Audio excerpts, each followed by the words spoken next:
obrolan siswa Citaluhur. Jadi nama saya Emily dan ini teman saya. Tahu nggak hari ini kita punya tamu yang sangat spesial? Penasaran? Penasaran lah, masa enggak? Jadi tamu kita adalah Paman Gary. Hai Emily, hai Zizi, hai juga teman-teman yang menyaksikan di OSIS, betul ya? Oke. Tahu nggak Paman Gary ini adalah pendongeng nasional. Oh wow. Tapi ini nggak seru nih kalau kita kurang dekat gitu sama Paman Gary. Oke. Jadi kami nanti mau podcast tanya jawab gitu. Boleh. Teman-teman mau kan lebih mengenal Paman Gary? Pasti mau lah. Oke. Terima kasih ya, Gary. Nah, Paman Gary, pada kesempatan ini saya akan bertanya kepada Paman Gary tentang kegiatan Paman Gary di sekolah ini. Pertama, apa kabar Paman Gary?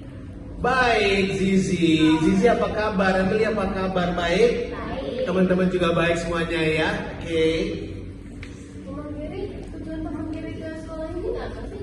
Tujuan Paman Giri datang ke sekolah Citaluhur. Yang pertama, Paman Giri itu kepingin berbagi dongeng, mau berbagi cerita. Kenapa sih mau berbagi cerita? Supaya bisa menumbuhkan minat anak-anak untuk membaca, dunia literasi, tapi juga bisa memberikan inspirasi. Itu sih sama Emily. Kan gitu ya, Paman? Iya. Nah, Paman Gary, kami mau dengar cerita dari Paman Gary. Kira-kira apa yang membuat Paman Gary suka mendongeng? Yang membuat Paman Giri suka mendongeng adalah yang pertama, mendongeng itu mengajarkan kita untuk bisa berimajinasi. Wow. Gitu, Zizi sama Emily tahu kan, berimajinasi kita bisa punya kenalan, bisa jalan-jalan ke berbagai tempat yang semuanya hanya ada di dalam alam imajinasi. Dan itu yang bisa mengajak kita kemanapun, itu yang paling Paman Giri suka. Wow, keren sekali ya. Iya. Paman Gary sudah mendongeng di mana saja? Oh, kalau ditanya sudah mendongeng di mana aja, udah banyak sekali sih tempat yang Paman Giri bercerita mendongeng tuh, dari Sabang sampai Merauke gitu. Ada juga yang sampai ke negara-negara sahabat di luar Indonesia. Ya. Nah, seru sekali ya teman-teman. Ternyata selain di Indonesia, Paman Gary juga pernah ke negara lain. Ternyata dan sekarang sekolah ini adalah salah satu tempat Paman Gary yang sudah mengunjungi. Iya betul. Untung ya kita. Oh, Iya. Nah, kok Paman Gary bisa terkenal sih? kok Paman Giri bisa terkenal? Gini, Zizi sama Emily sama teman-teman yang juga lihat di podcast ini, sebenarnya terkenal bukan tujuannya Paman Giri. Itu ternyata adalah bonus. Yang Paman Giri ingin adalah berbagi, untuk bisa berbagi cerita, berbagi dongeng, dari mulai anak-anak yang ada di seluruh Indonesia sampai ke luar negeri. Terus tiba-tiba jadi terkenal, padahal bukan itu. Gitu, bonus. Oke. Nah, Paman Gary boleh tanya kan? Kami Boleh. kepo, kami Boleh. kepo. Oh, kepo. Kepo tuh artinya ingin tahu. Ya, ya. Paman Gary mulai mendongeng itu sejak kapan? Oke, kalau gitu Paman Giri nanya dulu sama Emily sama Zizi juga ya. Emily lahir tahun berapa? 2009. Tahun 2009. Paman Giri mulai mendongeng tahun 1991. Jadi itu kira-kira berapa puluh tahun yang lalu ya? Oh, udah lama sekali ya. Itu pertama kali Paman Giri mendongeng tahun 1991. Wow, lama kali. Paman Gary, bolehkah kami dengar satu dongeng? Satu dongeng boleh.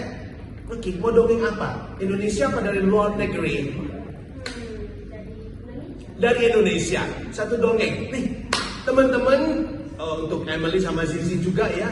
Satu cerita ini adalah sebenarnya satu cerita yang ada di Indonesia sendiri, yang ada di salah satu tempat tentang seorang pemecah batu. Pernah tahu dengar pemecah batu nggak?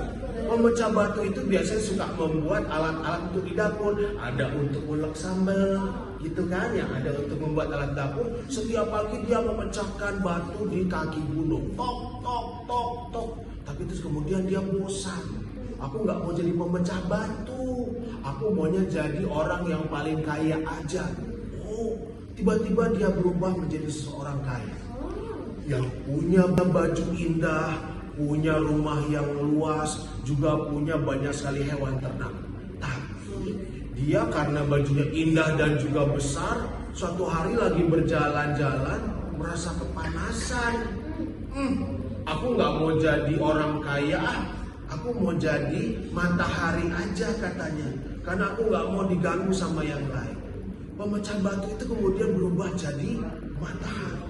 Wah, dia senang. Aku sekarang jadi matahari. Aku adalah sesuatu yang paling terang dan berkuasa. Tiba-tiba waktu matahari ini bersinar terang, Zizi sama Emily, ada awan hitam yang datang menutupi mataharinya.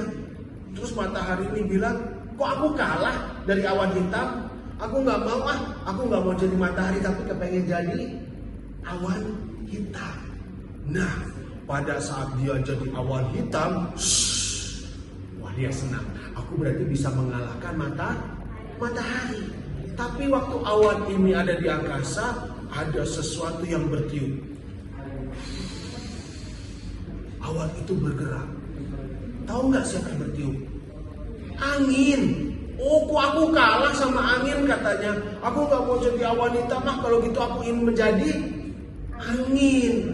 Wah, sekarang aku bisa meniup semua yang ada di alam semesta.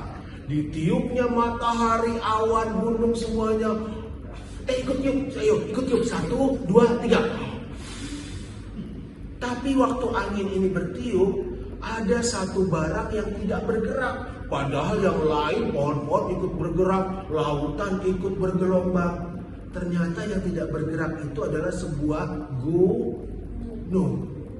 Oh, gunung ini kokoh berdiri. Kalau gitu aku gak mau jadi angin, aku maunya jadi gunung. Waktu dia menjadi gunung, gunung ini merasa yang paling hebat. Dia merasa yang paling tinggi, paling kuat, tidak ada yang mengalahkan. Tapi tiba-tiba dia dengar di kaki gunung ada suara kecil, tok, tok, tok, tok. Tahu gak siapa di bawah Zizi sama Emily? Pemecah batu. Oh, ternyata gunung itu kalah dari seorang pemecah batu. Maka sejak saat itu gunung itu gak mau lagi jadi gunung, tapi ingin jadi pemecah batu. Itu ceritanya. Jadi sebenarnya banyak orang yang punya kepinginan tinggi macam-macam, tapi sebenarnya paling baik adalah menjadi diri sendiri. Jadi Zizi, jadi Emily, jadi Paman Gary, karena itu yang sebenarnya sangat spesial. So itu ceritanya. Yeay! Paman Gary ceritanya. Wow. Jadi pesan moralnya itu kita harus jadi diri sendiri dan jangan egois ya teman-teman. Nah, Paman Gary, boleh nggak kasih tips untuk kita yang suka mendongeng? Tips untuk suka mendongeng. Yang pertama, Zizi dan juga Emily harus ingat, untuk bisa mendongeng, kita juga harus bisa banyak membaca. Itu dia yang jadi kunci jawabannya. Jadi kalau kita gak suka membaca, pasti susah juga untuk mendongeng. Karena dengan banyaknya cerita yang kita dengar, banyaknya cerita kita baca, pasti kalian pengalamannya akan tambah banyak. Nah, selain membaca, tipsnya juga untuk bisa menjadi seorang pendongeng hebat. Tadi Pak Mandiri sudah sempat kasih tahu, caranya adalah latihan. Jadi nggak ada lagi cara lain. Pak Mandiri nggak ada ya cara misalnya satu malam bisa jadi langsung pendongeng. Nggak ada. Kita harus latihan, apalagi? Dan itu aja. Itu tipsnya, prosesnya, betul. Paman Gary, kasih dong satu pesan untuk kita. Untuk bisa jadi pendongeng, yang juga teman-teman harus bisa sampaikan kepada setiap yang kepingin jadi pendongeng, kayak Zizi juga misalnya ya, adalah kita mesti berani untuk tampil. Berani untuk tampil artinya percaya diri. Tapi aku kan suaranya kecil, latihan. Tapi aku kan gak pernah dengar banyak cerita, membaca. Tapi aku kan badannya jelek. Kalau kalian percaya diri, pada saat kalian tampil untuk bercerita kepada orang lain, pasti semua orang akan begini. Wow, kagum. Jadi pesan untuk Zizi dan Emily adalah lakukan dengan percaya diri. Pasti kita bisa. Terima kasih Paman Gary. Terima kasih Emily. Dan terima kasih sudah meluangkan waktu Paman Gary ke Sekolah Citaluhur. Terima kasih Paman Gary. Emily. Bye bye teman-teman. Terima kasih.